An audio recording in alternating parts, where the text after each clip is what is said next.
ம். ஆ பிங்கூஸ் வேர்ல்ட். அது ஒரு அழகான பேப்பர் டவுன். அங்க விதவிதமான பேப்பர்ஸ் எல்லாமே வாழ்ந்துட்டு இருந்தது. அதுல ஒரு ஒயிட் ஷைனிங் பேப்பர் எப்பவுமே காலையில எழுந்த உடனே கண்ணாடி முன்னாடி நின்னுட்டு தன்னைத்தானே ரொம்ப அழகனும் பர்ஃபெக்டா இருக்கிறதாவும் தானே சொல்லிக்கிட்டு ரொம்ப பெருமையாவும் பேசிட்டு இருக்கும். அந்த ஒயிட் பேப்பர் சொல்லிச்சு, அடடா, எவ்வளவு அழகா இருக்க நீ! என் கண்ணே பற்றும் போல. எப்படா நீ இவ்ளோ அழகா இருக்க? எவ்வளவு அழகா ஷைனிங்கா, உன் மேல ஒரு சுட்டு துளி கூட கரை இல்ல. நீ தான் அந்த உலகத்திலே பெர்ஃபெக்ட். அப்படின்னு அது தனக்கு தானே சொல்லி ரொம்ப பெருமையா பேசிட்டு இருந்துச்சு. ஒரு நாள் அந்த ஒயிட் பேப்பர் அங்க இருந்த drawing papers, written papers, maths paper, newspaper எல்லாமே பேசிட்டு இருக்கிறத பார்த்துச்சு. நேரா அந்த இடத்துக்கு போயிட்டு அங்க இருக்க பேப்பர்கள் எல்லாத்தையும் கிண்டல் பண்ணிட்டும் ரொம்ப இலக்காரமாவும் பேசிச்சு. ஹே, உங்களெல்லாம் யார் வெளியே வர சொன்னது? எவ்வளவு அசிங்கமா நீங்க இருக்கீங்க. என்ன உன் மேல ஏதேதோ கொட்டி கிடக்குது, ஏதேதோ வரைஞ்சு கிடக்குது. உன்னையெல்லாம் யார் வெளியே வர சொன்னா? நீ என்ன பாத்தியா? என்ன மாதிரி நான் தான் இங்க இந்த டவுன்லயே ரொம்ப அழகான ஒரு பேப்பர்.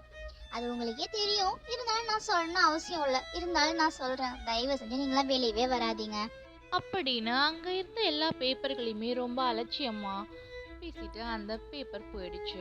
அந்த பேப்பர் டவுன்ல இருக்க எல்லா பேப்பர்களுமே ஒவ்வொரு வருஷமும் ஹியூமன்ஸ் நடத்துற அந்த கார்னிவலுக்கு போவாங்க. அங்க போயிட்டு எக்ஸ்ப்ளோர் பண்ணுவாங்க. ஆனா நம்ம பேப்பருக்கு இதுதான் ஃபர்ஸ்ட் டைம். இது வரைக்கும் அந்த ஹியூமன்ஸ் நடத்துற அந்த கார்னிவலுக்கு நம்ம பேப்பர் ஒயிட் பேப்பர் போனதே இல்லை. அதனால அந்த நாளுக்காக ஒயிட் பேப்பர் ரொம்பவே ஆர்வமா காத்துட்டு இருந்துச்சு. அந்த நாளும் வந்தது. ஒயிட் பேப்பர் காலையிலேயே எழுந்து சீக்கிரமா எழுந்து தன்னை சுத்தப்படுத்திக்கிட்டு கார்னிவலுக்கு போறதுக்கு புறப்பட்டுச்சு. போற வழியிலையும் மற்ற பேப்பர்களை பார்த்து ரொம்ப இலக்காரமா சிரிச்சிட்டும் பேசிட்டே போச்சு. ஆனா அங்க போனதுக்கு அப்புறம் தான் ஒயிட் பேப்பருக்கு பேரதிர்ச்சி வந்து காத்திருந்துச்சு. அங்க போய் பார்த்தா அங்க இருந்த ஹியூமன்ஸ் எல்லாமே தங்களுக்கு விருப்பப்பட்ட மாதிரி அங்க இருக்கிற பேப்பர்கள் எல்லாத்தையுமே ஒவ்வொன்றா பிக் பண்ணி அதில் இருக்க விஷயத்த படித்தோம், பக்கத்தில் இருக்கவங்க கூட ஷேர் பண்ணிக்கிட்டோம், நாலேஜை கெயின் பண்ணிக்கிட்டோம், அதில் இருக்கிறத ரீட் பண்ணி லேர்ன் பண்ணிக்கிட்டோம், புது புது விஷயத்த கற்றுக்கிட்டோம், ரொம்ப ஹாப்பியாக இருந்தாங்க. யாருமே அந்த ஒயிட் பேப்பரை கண்டுக்கவே இல்லை. அந்த ஒயிட் பேப்பர் ரொம்பவே சோகமாயிடுச்சு. நம்ம இவ்வளோ பர்ஃபெக்டாக இருந்துமே நம்மளை யாருமே ஏன் வந்து எடுக்கவே இல்லை, தொடக்கூட நம்மளை இல்லை அப்படின்னு தனக்கு தானே ரொம்ப சொல்லிக்கிட்டு அது ரொம்பவே சோகமாக போச்சு. அப்பதான் அந்த ஒயிட் பேப்பருக்கு புரிய வந்தது, நம்ம பர்ஃபெக்டா இருக்கிறனாலையும் ரொம்ப அழகா இருக்கிறனாலையும் நம்ம யாருக்குமே எந்த யூஸும் இல்லை. அந்த ஒயிட் பேப்பர் ரொம்பவே சோகமாயிடுச்சு. அது தனக்கு தானே சொல்லிக்கிச்சு. நான் அழகா இருக்கலாம், ஆனா என்கிட்ட எதுவுமே இல்ல. எந்த ஒரு மீனிங்ஃபுல்லா எதுவுமே இல்ல. நான் வெறுமே வெள்ளையான ஒரு பேப்பரா தான் இருக்கேன். ஆனா மத்த பேப்பருக்கு அப்படி இல்ல.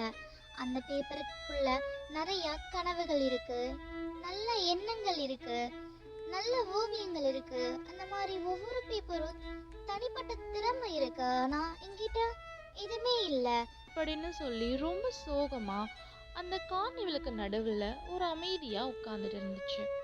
அப்போ அந்த நேரத்துல ஒரு பழைய பேப்பர் அந்த ஒயிட் பேப்பர் பக்கத்துல வந்துச்சு.